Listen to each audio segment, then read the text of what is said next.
Hey guys, Richard Blaine here. Thanks for stopping by my Easy Cooking channel tonight. I really appreciate it. Tonight I'm going to make some more Malaysian cuisine. Actually, I'm going to make an offshoot of Malaysian cuisine called Nyonya cuisine. And I had to write this down because it's very interesting. One of my viewers, a girl named Marsha Lim from Malaysia, asked me to make some Nyonya cuisine. Nyonya is a subset of Malaysian culture. And what it is that the Nyonya people are found along the Straits of Malaysia, where it used to be a major shipping lane for the spice trade. I find that very interesting, okay? This spice trade was between India and China, and it was the shortest route by sea, okay? All right? So what happened was the Chinese settled into this particular portion of Malaysia and took on Malaysian brides and became Nyonya. There's also another name for Nyonya. That name is Peranakan or Baba, okay? And it's a subset of Malaysians within the country of Malaysia, okay? There are technically Indian Nyonyas too, but supposedly, according to Marsha, not much is known about them. Therefore, Nyonya cuisine is essentially a mishmash of Malaysian sambals, curries, coconuts, coconut milk, and lemak, and Chinese styles of braising and stewing and soups. And in addition to all the richness of the blending of the two cultures, okay, the Nyonya people are technically at the brink of destruction because their foods are so rich and fatty that Nyonya people are going to the heart specialists to figure out what's going on.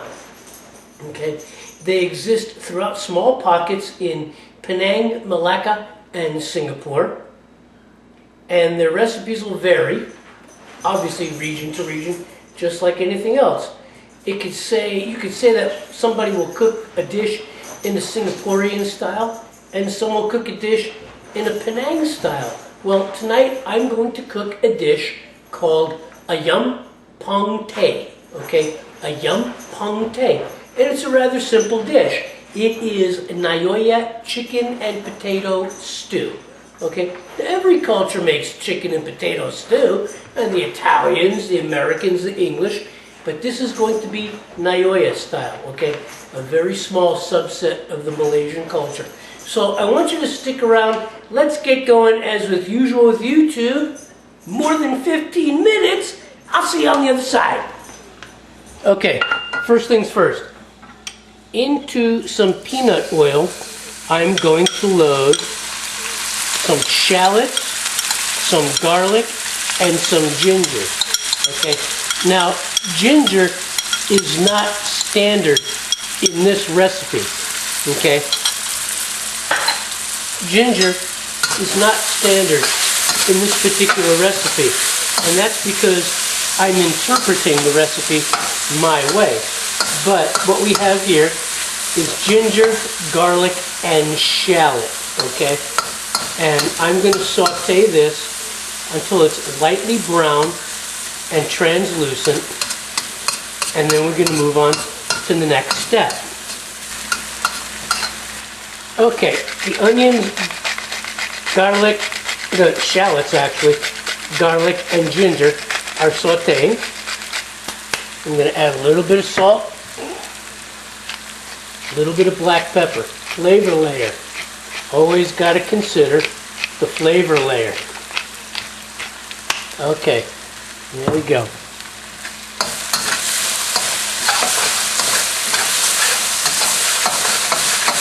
There we go.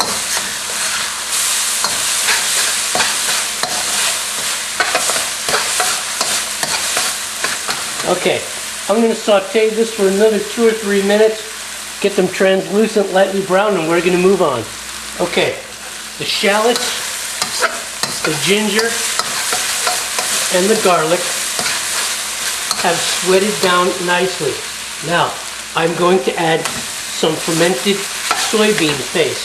Now, there is a particular kind used in this recipe. I can barely pronounce it, tochiao or takao. My accents aren't that good. But in this recipe, I'm going to use Korean soybean paste called doenjang because it's nice and pungent and sticky and flavorful, okay, and will work just fine in this recipe. You could use the Malaysian soybean paste, you could use Chinese miso, Japanese miso, but in this particular instance, I'm going to use Korean doenjang because I think doenjang has the best flavor out of all the miso paste. So I'm going to cook this for a minute or two, and then we're going to move on to the next step. Okay, I've cooked the soybean paste with the shallots, garlic, and ginger for about 3 minutes, and in goes the chicken. Okay. There's about 3.5 pounds of chicken here. This is boneless chicken leg meat that I get at the local grocery store.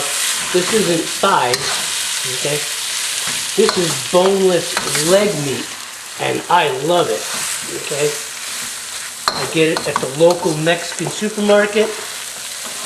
They use it for certain recipes, and I just absolutely love it, okay?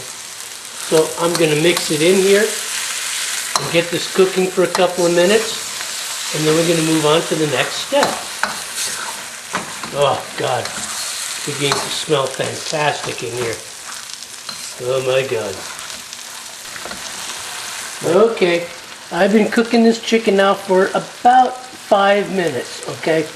And now what I'm going to do is I'm going to pour in some chicken stock.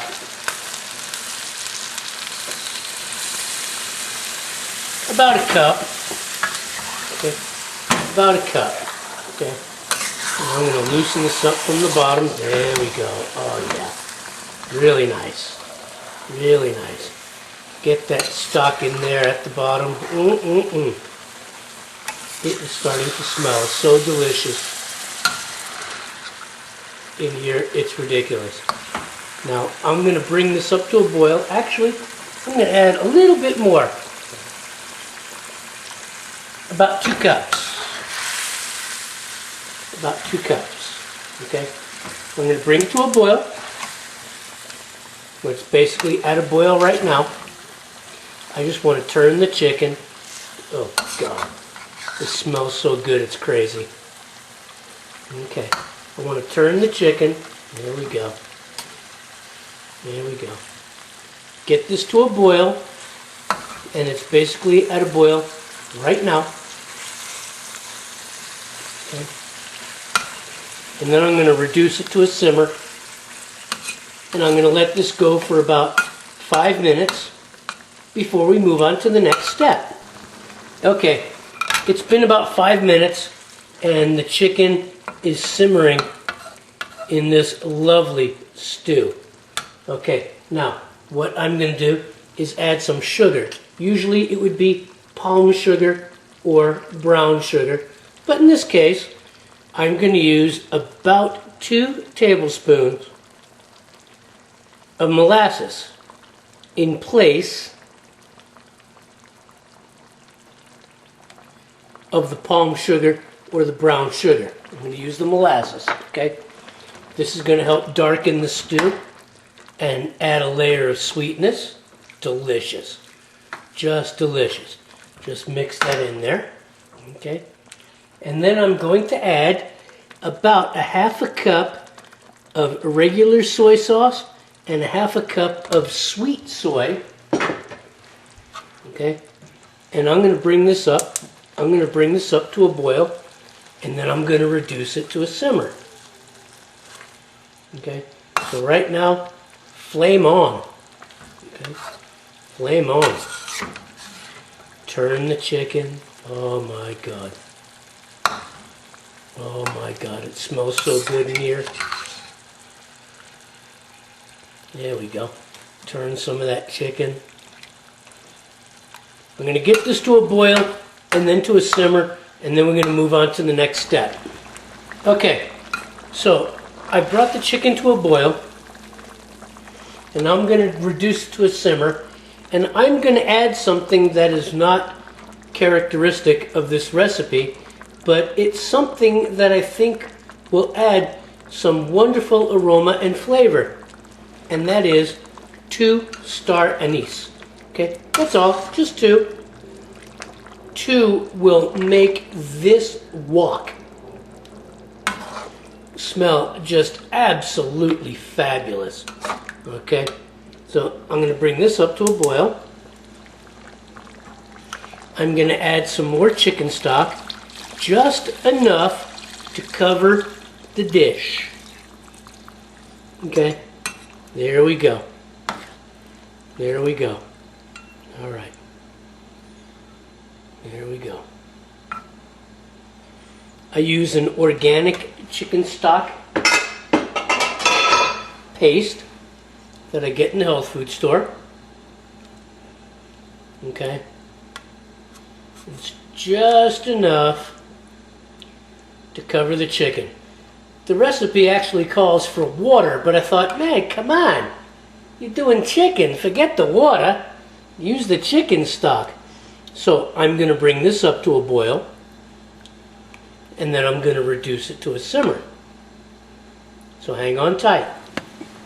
Okay, so I've got the chicken back up to a boil. I added the allspice, and I'm also going to add about a teaspoon of Chinese 5-spice. Remember, like I said, Nyonya people are Chinese that settled in Malaysia. So I'm just going to add a little bit of the Chinese flavor to the Nyonya cuisine. And oh my God, it smells so delicious in here, it's ridiculous. Alright, so I've got the chicken to a boil. And I'm going to reduce to a simmer for about 1 to 1.5 hours. And I'm going to add some potato in there eventually, because this is a yampante chicken and potato stew. Lovely, lovely flavors. Lovely, lovely aromas. Okay, so I'm going to bring that to a simmer. And in a little while, I'm going to add some potato, and I'm going to add some mushroom, and I'll see you in a little bit. All right. Chicken's been simmering for about 30 to 45 minutes. Yeah, about 45 minutes. It's nice and tender. And right now, I'm going to add my potatoes. Okay, now most recipes call for the potatoes to be peeled, but I happen to like the skin on the potatoes I eat, so I'm leaving the skin. For this recipe, you can use Yukon Gold or red, and I'm leaving the skin. And then on top of the potato, I'm adding some straw mushrooms. Now, some people use shiitake mushrooms, and I like shiitake mushrooms, but I felt like using straw mushrooms for this. Okay, so I'm going to mix this in really well. I'm going to bring it to a boil, and then I'm going to bring it to a simmer, and I'm going to cook these potatoes in here for at least 45 minutes until they're nice and firm and tender. But I definitely want to mix them in. Oh yeah. Oh, it smells so good with the allspice. Oh my God. Alright, now I'll be back in about 30 minutes. Alright, there it is. A yum pang te. Okay, chicken and potato stew. I'm going to plate this right now, and then I'm going to have my dinner. So hold on tight. So there it is, guys. A yum pang te. Chicken and potato stew. Malaysian style, Nyonya style, the Nyonya people. Chicken, potato, and mushroom. Okay? I hope you make this recipe. I know you'll love it. And I'll see you on the next video. Take care. Okay guys, thanks for stopping by Music Cooking Channel tonight. I want to thank you for stopping by and checking out my ayam pangte. Okay, Nyonya cooking at its best. Okay, I know you can make this recipe. It's an easy recipe, and I hope you make it. And I want to thank you for stopping by, and I'll see you on the next video. Take care.